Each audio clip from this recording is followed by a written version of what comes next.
Now, I'd like to know, what is your take on the trends we are seeing in the equities markets? We've seen the banking sector quite bearish this week. Analysts say this is as a result of profit-taking. What is your take on this? Yes, we may say it's profit-taking, but some banking stocks are still doing very fine.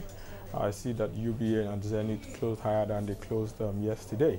But if you look at the figures very well, you would also notice that just as some speculators or investors who are buying, some are also taking profit, those who are taking earlier positions in these banking stocks. These results still continue to have an effect on the markets the way it seems.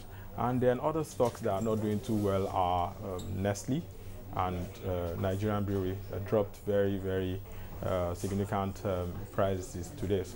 And then what you would ascribe to that really will be that some people are selling down on their positions on other conglomerate stocks to take position in the bank. This will refer to people who are just coming in. I mean, they won't make too much margins, but it will be something compared to what they'll make on the stocks of these other conglomerates. So just as you see more activities on banking stocks, you may see reductions or reduced activity levels on other stocks of conglomerates and other companies in the food sector, basically.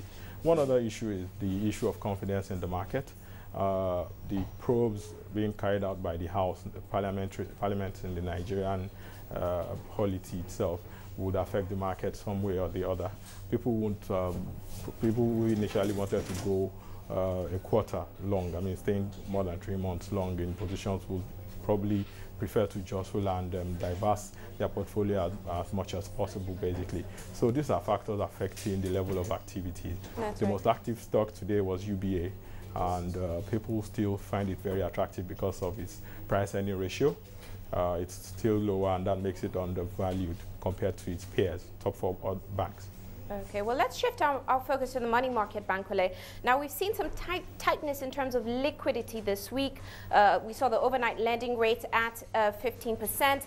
However, analysts say some joint venture cash calls boosted liquidity slightly today. What are your expectations for the money market rates going into next week?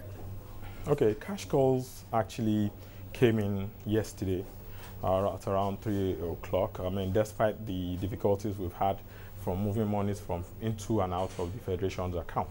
But one thing I would like to point out here is that 15% wasn't very pronounced in the market. The market has been stable at around 14.5 and sometimes even dropped to 40%.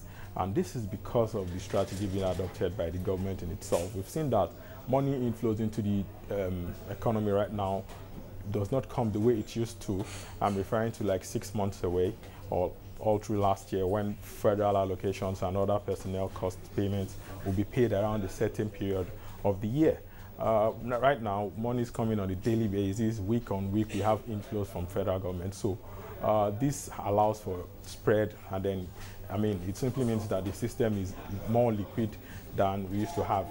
Maybe the system used to be liquid for a few days in a month, and then initially when money is coming, you find rates crashing, and then towards the end of 3-week cycle, you see a rise again. So this has been different. It's been more relatively stable, and we call this a success of what the CBN has done in ensuring that there's regulation to when money comes in, not just the amount that comes in really, and then how it's been distributed, for how long it stays, and then basically this has helped very well. Obviously, Bankole, you think that the CBN has been managing liquidity in the money markets quite well.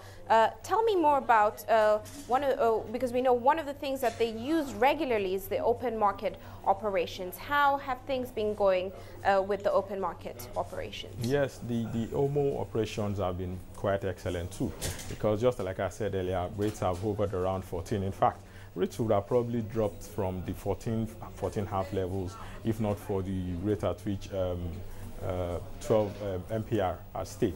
And this is going to be another key, factor next week. If it stays fine, we'll continue to see this relative stability. Okay. And then if it does not stay, we will see that major changes will be hinged on the movement, whether a reduction or an increase.